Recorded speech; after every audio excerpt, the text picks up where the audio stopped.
Here we go, guys. Are you ready for some goosebumps? It's time to actually do some just talking about Deep Trouble. I think I got told Deep Trouble at least two times when it came to D83 again. They rest in peace, they're gone forever now. And tried to get the guy to do at least, hey, the comics, but no. Anyways, they did back to back versions of it, and I kind of forgot, even though they did a good job. Squid Jib did a good job too, but I just don't remember it, I guess. So yeah, I kind of just don't remember it because it's been a long while since I actually watched it. But anyways, get a refresher. We have Dr. George Deep, and he is a scientist. Scientist for water, oceology maybe? Maybe he is zoology, I don't know. Anyways, he's a doctor. Most likely he's just no scientist. Got his doctorate. And then we have Alexander, his assistant. We got Billy and Sheena, which Billy and Sheena Deep are basically everyone we're talking about, I think, is in the Goosebumps episode Deep Trouble, which is technically Deep Trouble 2, the book. Yes, coming later will be why not this book. Anyways, Billy actually gets lost in fantasy a lot. He actually does narratives. He's kind of like the piano kid. Yeah, the kid from How to Get Away. No, my gosh, what the frick? Piano lessons can be murder. He's kind of like that kid where he actually just lost in his own fantasy and thoughts and stuff like that. And apparently, there's going to be some jump scares from his sister, which, yay, I guess. But anyways, we do get to have a tentacle monster show up, but apparently the tentacle monster has nothing to do with the plot, which would be kind of cool if the tentacle monster would actually be the messed up person here, along with, it. Yeah, I'll get to that in a minute. I'll get to that, what the tentacle monster could have done, because I think tentacle monster could have actually have done more than what he did, which is just be like, oh my gosh, what that freak thing is, and you just swim away. It's like, what the freak? Anyways, we got Dr. Deep, which he is apparently weird when he's ashore. Yeah, he starts barking orders and he got like a weird quirk. He just basically acts like a captain. And well, Paparino was like, well, maybe he was possessed by a pirate captain, which I'm like, hmm. The crazy part about that is that Deep Trouble, the third book, that does have no relations with the first two books, I think it does exactly that. It does have a ghost pirate guy in there. So maybe they could have actually have done it where the first book did have him possessed by the pirate. And then in the third book, oh crap, the pirate ghost came back. Ooh, spooky. Which would be kind of funny, but no, he just has a weird quirk like that. So this book is actually about mermaids. Spoiler about what happens in D Trouble 2. It's about people who got mutated from some kind of thingamabob. So basically, we're both basically talking about in both books not freaks, but creatures who are actually affected by nature or something. Well, basically they're just water creatures. That's all that's going on here. Yeah, basically it deals with every freaking animal that's in the water, and then the second one, it deals with humans who got affected by it as well as some of the freaking damn fishies. So, anyways, apparently there's two zoo representatives, even though I'm like, where did they came from? I mean, if you think about the freaking stupid episode, I'm sorry, but I'm thinking about the episode actually shows that he has his own island where he studies, and that's where I think they're based off of, is just their own island or something. And where did the zookeepers come from? The zoo representatives, where the frick did they come from? Yeah, it's like, I guess that might be Paparina's fault on that one. No offense. It's like, yeah, but I'm like, did it say where they came from, or it's just zoo representatives? It's like, and yeah, I get it. Zoo representatives might have heard from far and wide and they just came here, but still kind of weird that we don't know where they came from.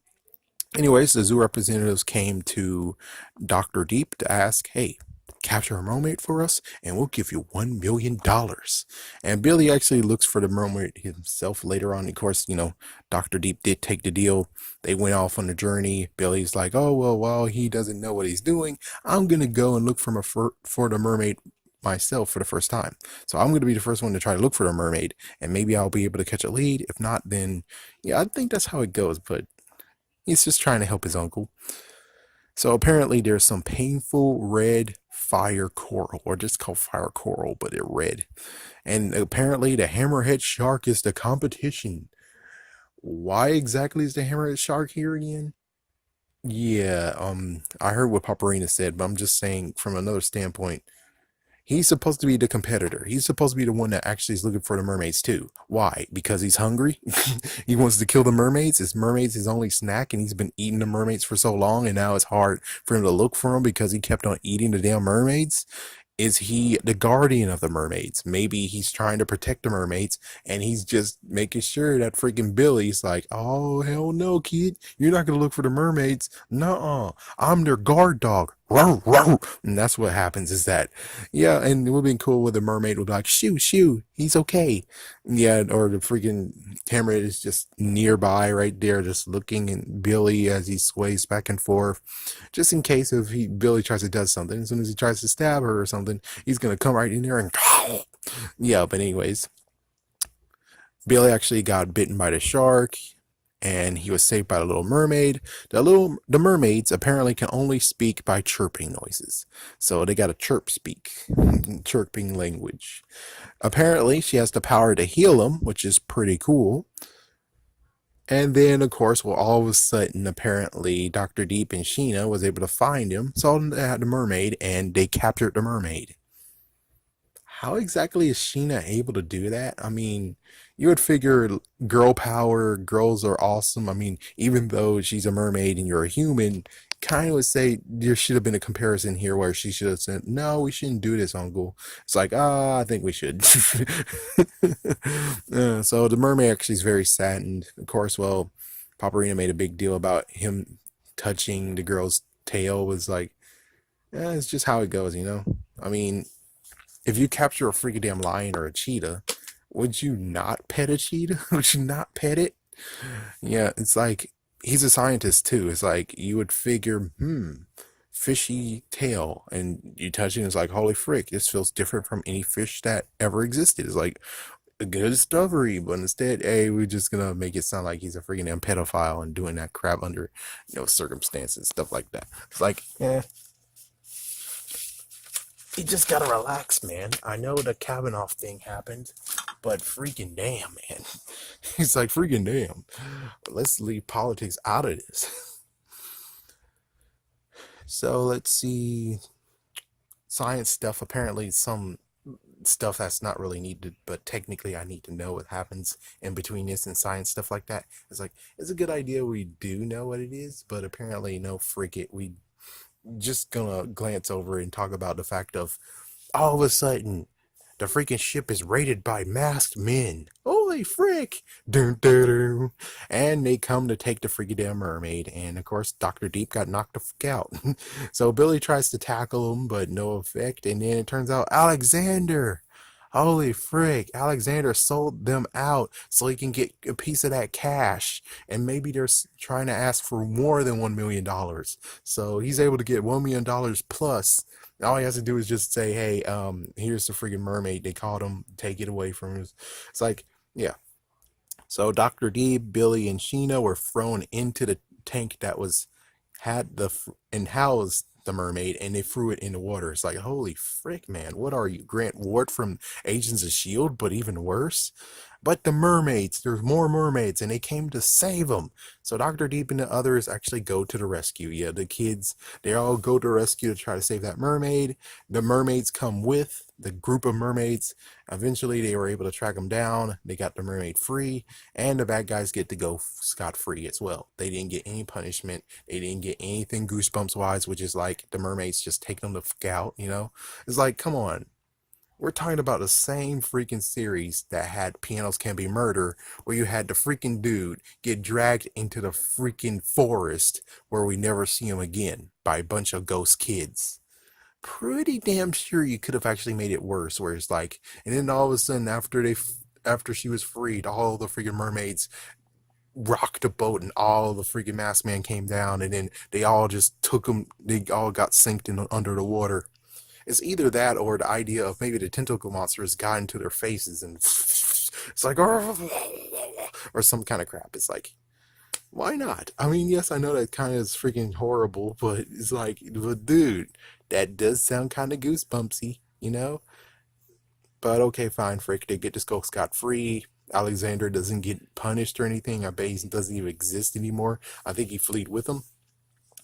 So let's see. Dr. Deep actually got an understanding about, oh man, I shouldn't capture freaking monsters. I shouldn't capture any creatures. I should know how they feel and everything else. And well, of course, it ends with the tentacle monster from the beginning of the book show up and it greets Billy as he was trying to say goodbye to the mermaid as they go home. Yeah, so there you go. How it could have worked out, I would say maybe the tentacle monster does more than anything. What if the tentacle monster actually controlled the hammerhead shark?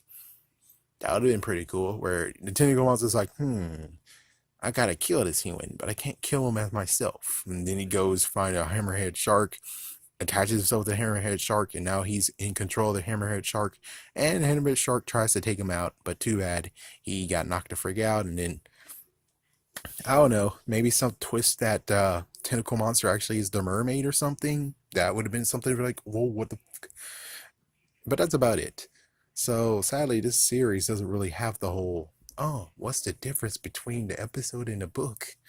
Yeah, it's just basically talking about it. The fact of I can kind of see why they didn't want to touch this and turn it into an episode. I kind of actually see why. But we're going to talk more about that on Why Not episode. But for now, I would just say this book right here is actually, if I start my other channel, which other channel started, is just that if I started doing book reviews, I would say this one actually would be rated a non-science fictional because there's really nothing spooky about it. There's nothing like, oh my gosh, this is actually just like what said on the wiki. It was just a freaking damn sea adventure. Not gonna say without supernatural abilities. I'm just saying it's a sea adventure book.